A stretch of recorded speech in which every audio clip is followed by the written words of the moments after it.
Hello बच्चों, let's read the question and question says that what is the solubility of zinc hydroxide at the pH of 13। यहाँ पर pH 13 दिया हुआ है और इसके अलावा ये दिया हुआ है कि पहले Zn जो आपके पास में हाइड्रोक्साइड है सॉलिड वो Zn हाइड्रोक्साइड एक्वस में चेंज होता है तब इसका इक्विलिब्रियम कांस्टेंट ये है। फिर Zn हाइड्रोक्साइड है वो Zn एक OH माइनस देता है तो आपके पास में कौन इसका इक्विलिब्रियम कांस्टेंट ये है। और फिर ये वाला आयन Zn OH प्लस वाला आयन है वो Zn प्लस 2 और OH माइनस में चेंज होता है तो इसका इक्विलिब्रियम कांस्टेंट है। फिर ये Zn OH होल ट्वाइस जो एक्वस वाला है वो OH माइनस गेन करके Zn OH whole thrice minus बनाता है इसका इक्विलिब्रियम कांस्टेंट। फिर ये Zn OH होल थ्राइज वाला आपके पास में OH गेन करके ये बनाता है तब आपके पास में आपके पास में इसका इक्विलिब्रियम कांस्टेंट ये दिया हुआ है। तो अकॉर्डिंग टू क्वेश्चन अगर मैं देखा जाए यहाँ पर, ठीक है, तो अगर मैं सॉल्युबिलिटी की बात करता हूँ, दो सॉल्युबिलिटी है ZnSO4 की, तो वो मैं कैसे निकालूंगा, वो निकालूंगा सबसे पहले आपके पास में इन सभी की सॉल्युबिलिटी को क्या कर दूंगा, ऐड कर दूंगा। जो आपके पास में रिएक्टेंट साइड है इनकी कॉन्सेंट्रेशन को ऐड करूंगा तो वो आपके पास में क्या हो जाएगी, आपके पास में टोटल सॉल्युबिलिटी आ जाएगी। ठीक है, तो यहाँ पर आपके पास में क्या आ जाएगा, क्योंकि ZnSO4 सबसे पहले सॉलिड है वो इसमें चेंज हो रहा है तो इसकी आपके पास में यहाँ पर है इसकी concentration OH whole twice aqueous plus में क्या हो जाएगा, ये टूटेगा किसके अंदर, Zn OH प्लस के अंदर। ठीक है, फिर आपके पास में ये टूटेगा किसके अंदर, Zn प्लस 2 के अंदर। और फिर ये टूटेगा आपके पास में किसके अंदर, Zn OH whole thrice minus के अंदर।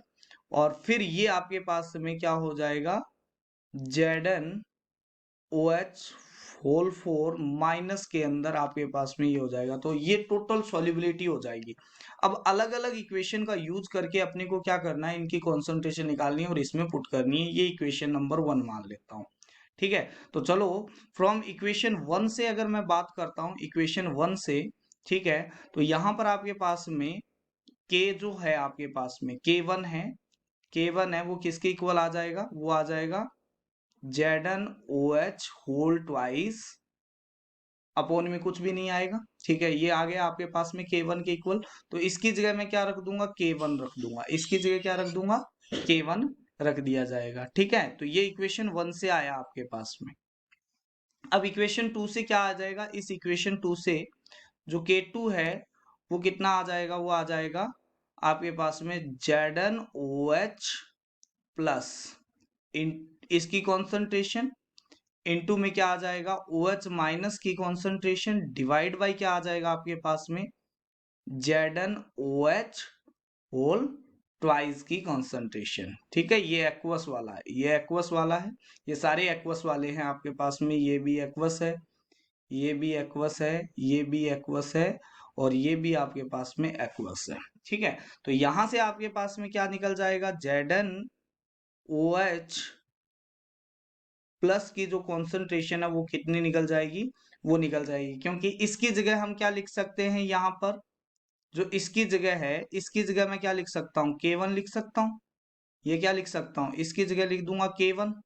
ठीक है, तो ये इधर चला जाएगा तो ये क्या हो जाएगा, K1 into K2 divide by क्या आ जाएगा आपके पास में OH माइनस की कॉन्सेंट्रेशन। ठीक है, तो इसकी कॉन्सेंट्रेशन की जगह क्या रख दूंगा, यहां पर क्या रख दूंगा, ये रख दूंगा K1 into K2 divide by concentration of OH minus. ठीक है, अब यहाँ पर इक्वेशन 3 से अगर आपके पास में निकाला जाए तो K3 क्या हो जाएगा आपके पास में, वो आ जाएगा Zn प्लस 2 एक्वस की कॉन्सेंट्रेशन इंटू में OH माइनस एक्वस की कॉन्सेंट्रेशन डिवाइड बाई क्या आ जाएगा आपके पास में Zn OH प्लस की कॉन्सेंट्रेशन।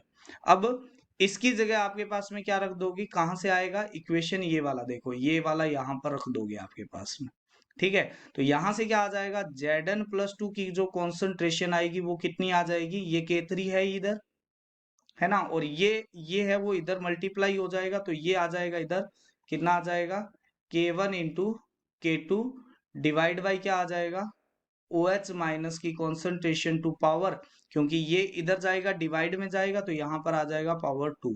तो इसकी जगह आपके पास में क्या रखोगे, यहाँ पर जो आपके पास में ये है इसकी जगह क्या रखोगे, K1 K2 K3 upon O H minus की कॉन्सेंट्रेशन टू पावर 2। अब आपके पास में इक्वेशन 3 से यहाँ पर क्या आ जाएगा, K4 इक्विलिब्रियम कांस्टेंट, तो यहाँ पर क्या आ जाएगा आपके पास में, ये आएगा Zn OH whole thrice minus की कॉन्सेंट्रेशन डिवाइड में क्या आएगा आपके पास में Zn OH होल ट्वाइस की कॉन्सेंट्रेशन, क्या आ जाएगा Zn होल ट्वाइस की कॉन्सेंट्रेशन, और साथ में आएगा नीचे OH माइनस की कॉन्सेंट्रेशन। अब देखो Zn OH होल ट्वाइस की कॉन्सेंट्रेशन कहां से निकली थी अपने, ये निकली थी K1, यहाँ पर K1, तो यहां से आपके पास में Zn OH whole thrice minus की जो कॉन्सेंट्रेशन आएगी, यहां पर इसकी जगह क्या रख सकता हूं, K1 लिख सकता हूं, तो ये कितना आ जाएगा K1 इंटू K4 डिवाइड में, यहां पर आपके पास में ये OH इधर ही जाएगा तो इंटू में क्या आ जाएगा OH माइनस की कॉन्सेंट्रेशन, ये आ जाएगा आपके पास में। ठीक है, अब यहाँ पर इक्वेशन यहाँ पर इससे निकालते हैं। ठीक है, तो यहाँ पर क्या आएगा K5 कितना आएगा आपके पास में, ये आएगा Zn OH होल 4 -2 की कॉन्सेंट्रेशन, -2 की कॉन्सेंट्रेशन, और डिवाइड में क्या आ जाएगा आपके पास में Zn OH whole thrice minus की कॉन्सेंट्रेशन इंटू में OH माइनस की कॉन्सेंट्रेशन।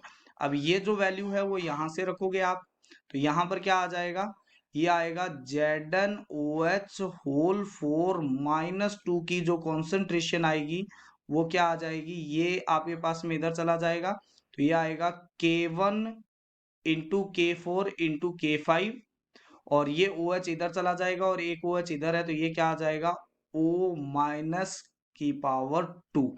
तो इसकी जगह तो क्या रखोगे आप, इसकी जगह रखोगे K1 into K4 OH minus की कॉन्सेंट्रेशन, और यहां पर इसकी जगह क्या रखोगे आपके पास में, ये रखोगे आपके पास में K1 K4 इंटू K5, और यहां पर आएगा OH माइनस की कॉन्सेंट्रेशन टू पावर 2।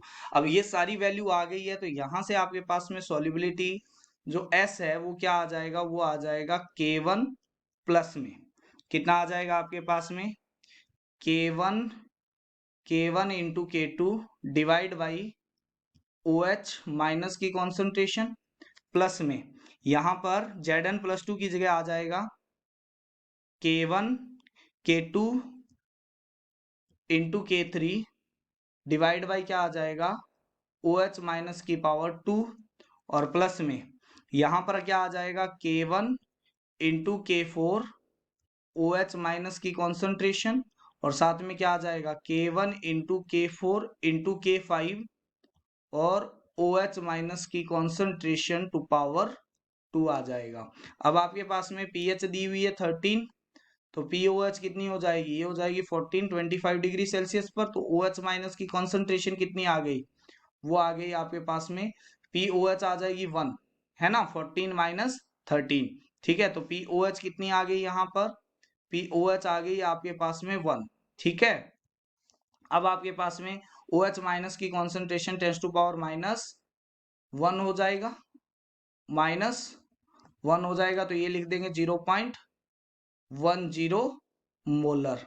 तो अब ये वैल्यू सारी इसके अंदर रख दोगे तो जो सॉल्युबिलिटी आएगी वो कितनी आएगी, K1 की वैल्यू रख देते हैं 10 टू पावर -6 प्लस यहां पर रख देते हैं 10 to power -7 into 10 to power -6 divide by 0.1 plus यहां पर रख देते हैं 10 टू पावर -4 इंटू क्या रख देते हैं आपके पास में 10 to power -4 into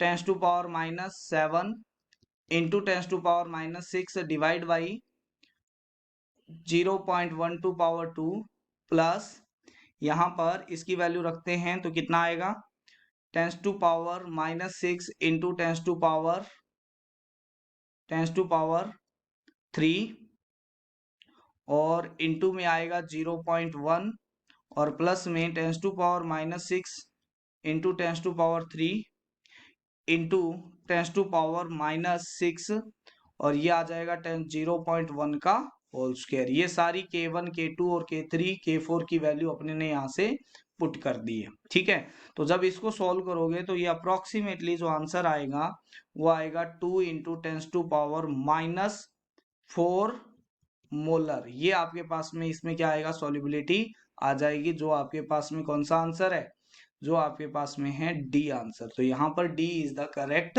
answer. I hope you understand it well. Thank you, have a nice day.